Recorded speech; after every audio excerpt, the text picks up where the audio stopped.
Hi, I'm Douglas McComb, and this is Controlling Communication, particularly for IBM in regards to some of their projects. This is for MAN 4883 with Dr. Cornell. Controlling communication in a project is the process of monitoring and controlling communication through the project lifecycle to ensure that information needs of the project stakeholders are met. The key benefits of the process is to ensure that the optimal information flow among all communication participants at any moment in time. It is extremely vital that the right people get the right information at the right time to ensure commitment and contentment from all key stakeholders and it provides a greater opportunity for project success. Controlling communication in part has a lot of inputs. Those inputs look like the project management plan that provides baseline information in regards to scope, process, quality, stakeholders, risk, and it provides a ground baseline for communication with the stakeholders. The communication matrix is another input that's a chart, and it provides stakeholder identification and when and why they must be contacted.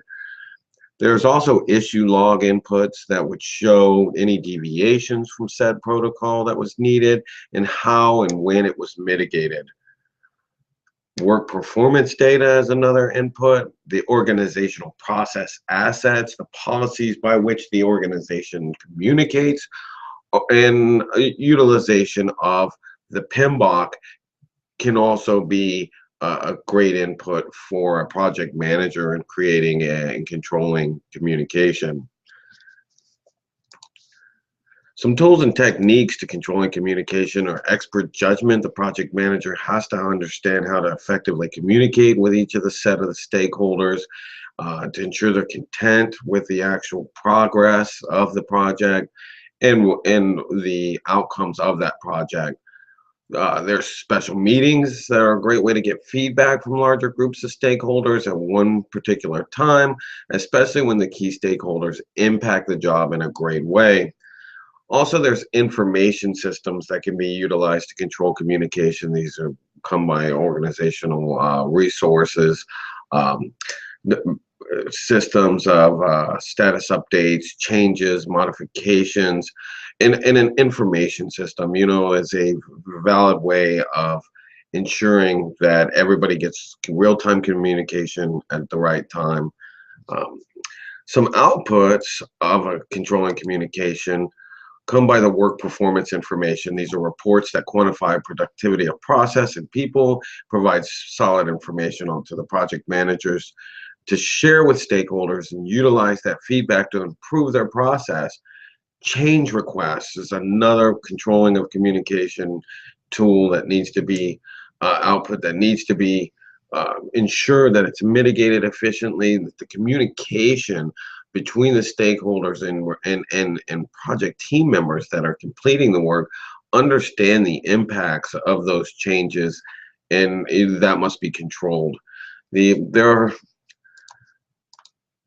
some barriers of effective communication in our attempt to control the communication are unregulated usage of those technical systems, unsystematic and unstructured documentation, neglecting the impact of cultural differences between team members, whether they be globally or local team members, um, and personal politicking, individuals looking to stake a claim or to move their agendas along.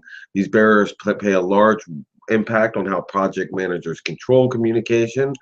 They definitely interact with the way stakeholders interact with one another, and it is found to be an increased appropriate use of ICT. These barriers are minimized. IBM uses ICT. ICT is information and communication technologies, information systems, things that will allow these individuals to work in real time. IBM's communication team and their HR team experiment with a number of different projects using communicating complex and hard to understand benefit issues. They used webcasts and web meetings.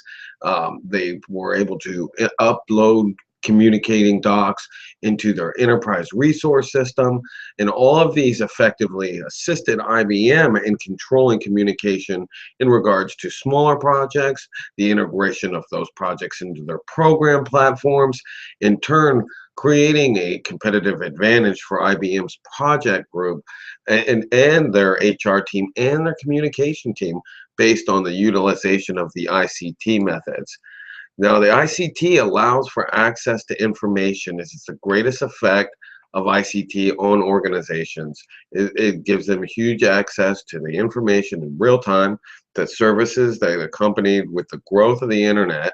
Some of these positive aspects increased um, access because it's better. It's often more cheaper to use ICT or an information technology. Rapid communication internally and externally are all benefits of ICT. ICT provides new tools and new opportunities. The second best positive impact of ICT is that it gives access to tools that did not previously exist.